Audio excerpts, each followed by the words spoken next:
What's up, YouTube? It's me again, Keysong with King Song Sneakers. I'm going to talk about a shoe that's actually pretty controversial right now. I know a lot of people are talking about it. A lot of people were talking about it a couple weeks ago, certainly, but I'm going to talk about the Yeezy 350 V2 in the cream, or now the triple white colorway. Just got these a couple weeks ago, and I honestly, I did the unboxing video along with the Rejuvenator products.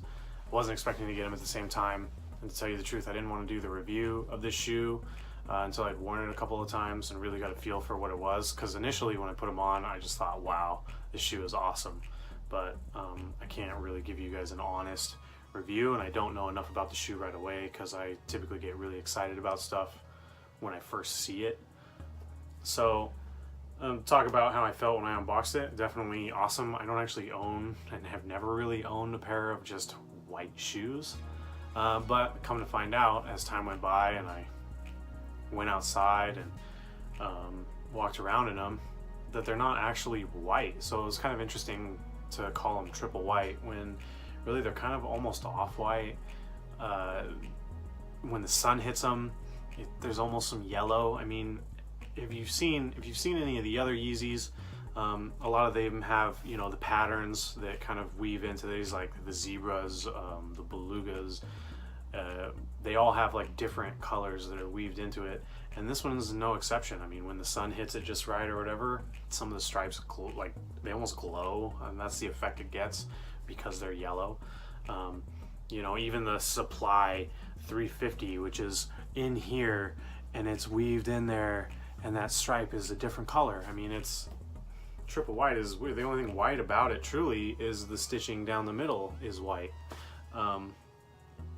Everything else is just a play on white. Like, it's almost white. It's like, I don't want to call it yellow, but it's like someone's teeth, like it's not white.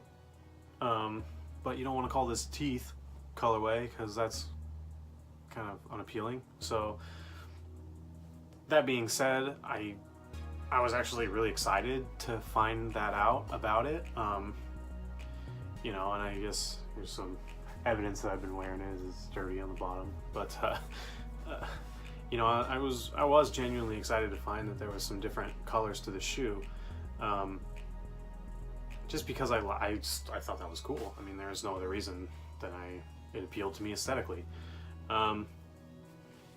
Few things to note, if you're familiar with this shoe specifically, as that the earlier releases did not have heel tabs. This one does, and I think that is cool. I like that kind of stuff. I know this is a minimalistic shoe when you truly look at it, so any little bit is actually kind of flair in a way. The shoelaces serve no practical function at all. I like to call them use laces because they're useless, but they are just, these are some high quality shoelaces, truly. There really isn't any way around it. It's too bad that they don't really serve much of a function. The lacing system, it's different, and I say that it's different for me. I know this shoe's been out for a couple years now in different iterations and colorways and releases and re-releases and restocks and so on and so forth.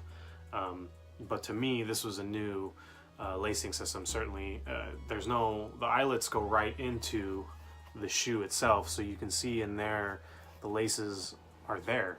Do I feel them against my feet? Not really. Does that make it any less comfortable? Absolutely not. It's a very comfortable shoe. Anyone familiar with Adidas would know that the Yeezys, most of them, I think, except I could be wrong, so if I'm wrong, correct me in the comments, but I think the 500s do not have boost, but the 350s and the 700s do, and that boost is incredibly comfortable. This is the only pair of shoes with boost that I have currently in my collection, and I will say this is has the most comfortable sole. That is the most comfortable sole right now for me.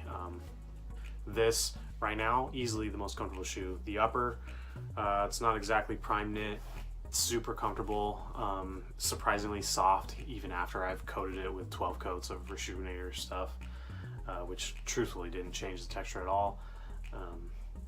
The insole, it's very soft too. I mean, I don't know what the insole's made out of. I'm not gonna pull it out and talk to you about it because that's obnoxious. I mean, if you don't think these are real, then I don't really care. I mean, but there's no reason to not believe these are real, which brings me to my last real discussion about this shoe. Is this shoe it's controversial, and the reason it's controversial is the restock and the re-release, this big re-release that recently happened. I believe it was September 21st. Again, correct me if I'm wrong in the comments, please. But in that re-release, they were rumored to release 100 more pairs, and that's a big deal. Or not 100, geez, that's a big deal. 1,000,000. And that's a big deal because a part of the appeal to this shoe for a lot of people was the resale. I mean, this was a hugely popular shoe in the resale world.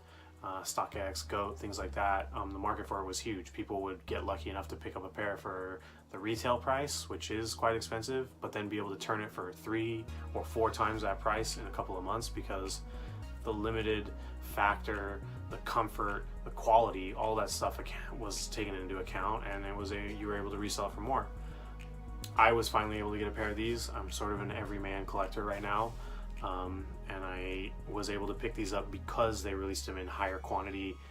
It was easier to pick them up on the Adidas website.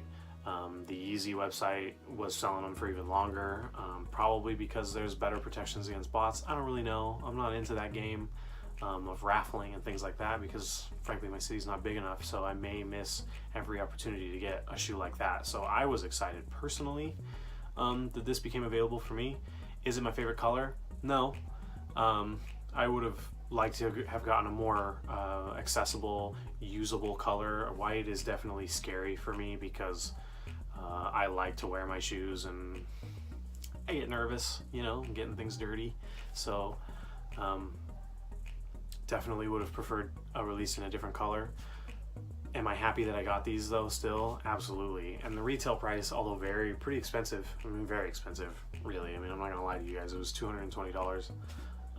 The shipping was free, fortunately, but it was a spendy shoe. And do I believe that I got what I paid for? Absolutely. This is the most comfortable shoe I own, but there's no resale value in this right now. Could there be down the road? Probably. For me, absolutely not, because I'm gonna wear it, and there's some inherent value reductions in wearing. Obviously, could damage them, could make them dirty, so on and so forth. Nobody wants to put their foot where my sweaty foot's been. Nobody likes sweaty feet. So would I like to see more of these come out? Yeah, absolutely. Maybe not some of them. I think they should go the route that other people have gone with these kinds of shoes, different colors that are limited, but then more like regular colorways that are just more accessible. I mean, black and red, that probably should have been the colorway that was available for everyone, because then everyone would wear it. And then you get the loud, the fun ones like those frozen yellows, those should be more limited, and they were. But you appeal to a world where everybody can wear whatever they want for any reason. That's really what I think this means to me personally. Something I should talk about too is the fit. I kind of took this bullet, I feel like, for you viewers out there that haven't yet bought this shoe or want to buy maybe the next release in December. They're doing the zebras again, or the other one. There's some new translucent, transparent upper that they're coming out with. This fit is definitely snug, and it's surprising because I buy 10. My foot measures a 10. I've said this before. People at the shoe places are like, you're a size 10A or whatever. I'm a remarkably average foot. I have a little bit of a flat arch, so some things are more comfortable than others. I always size up because I like to be able to wiggle my toes, and I size up a half a size, so 10.5 typically, good. This is a 10.5. That's always worked for me in Adidas. In fact, my ADV basketball shoes up there that I just changed the laces on, 10.5 and actually quite loose. But these are snug. When I wear my socks, I'm all the way up to the top, it feels like. And a lot of that I think has to do with this backwards slope, and this is really supportive here, so it pushes your foot forward, and it is a fit. This fits. So, I mean, I wore them without socks the first time I put them on. I thought, what are people talking about? Snug? This is perfect.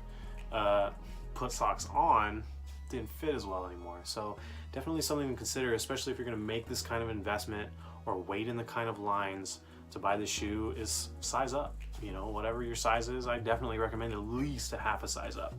And if you definitely want to guarantee a fit, then go a whole size.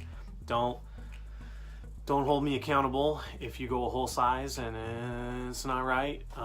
You know, if you know somebody that's your shoe size that has a pair, I recommend try them on, or, you know, go to one of these stores that has them and see if they'll let you try them on. I don't really know how it works with shoes like this. They're a little bit harder to get.